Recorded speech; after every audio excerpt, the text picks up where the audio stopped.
in a commercial ration. You got brown hens and white hens because they work differently, believe it or not. It's just not the feather color. The main thing to look at here is if you look at the last column, which is the omega-3 column, this is the key thing.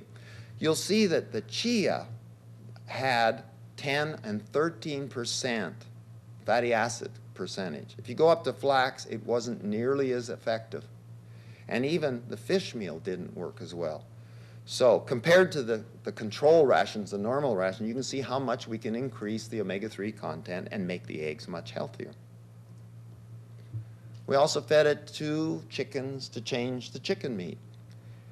On the left, we got the white meat, dark meat, 0% CHIA, 10%, 20%, and the same with the dark.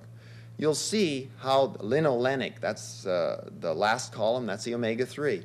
You'll see what happened there. The white meat actually changed much more than the dark, and it's the way the digestion process, the conversion process works in the chickens. But you dramatically increase the omega-3 content of the chicken meat. So this would be, again, an indirect way of getting omega-3s. We also did a limited trial with milk.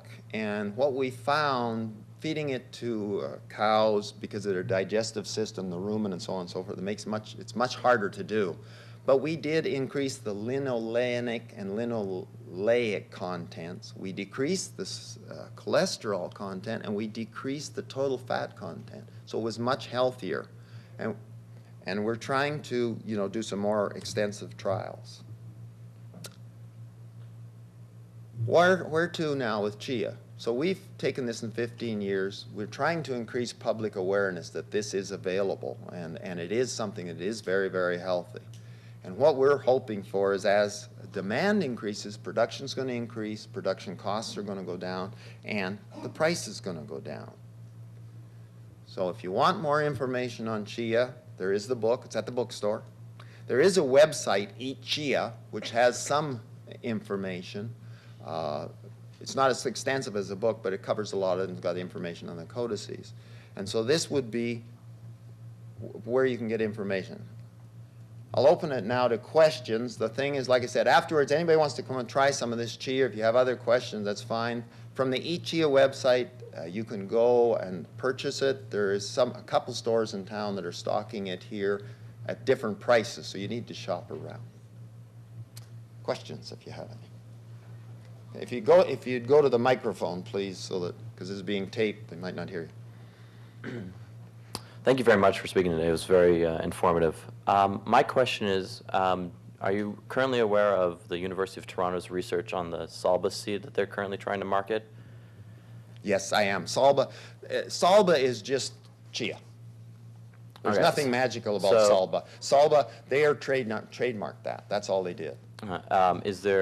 Have they done anything that is really better with their seed? Because they claim it is, but they liken it to the Mexican seed, which isn't accurate because they're using the Argentinian version of the seed. So I'm wondering if they've actually done anything to they claim that because they've made it white, it's better to put in as a food additive, but is that accurate? No, it's not accurate. If you look at the seed here, the majority of it is dark. The white that is in there is what they're calling Salba. We were involved with that group originally in Peru and grew it. All they've done is selected the white out and planted the white. We have the white too. There's nothing different. It is the same thing. The white and the black has slightly different composition. The white has a little more protein, a little less oil, I think, than the black, or the other way around. I forget. But it's the same thing. It's CHIA. Okay. And then my next question is, are there any other companies doing what Salba's trying to do and start a food additive company? There are a number of companies. There's a company their product's called a Nutra.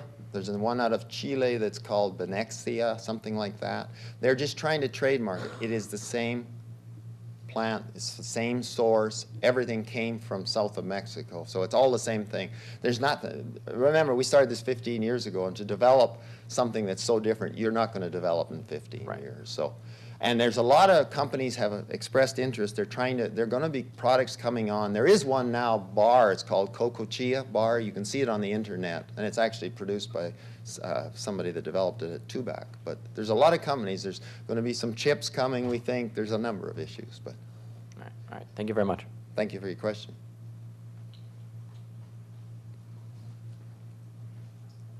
Any more questions?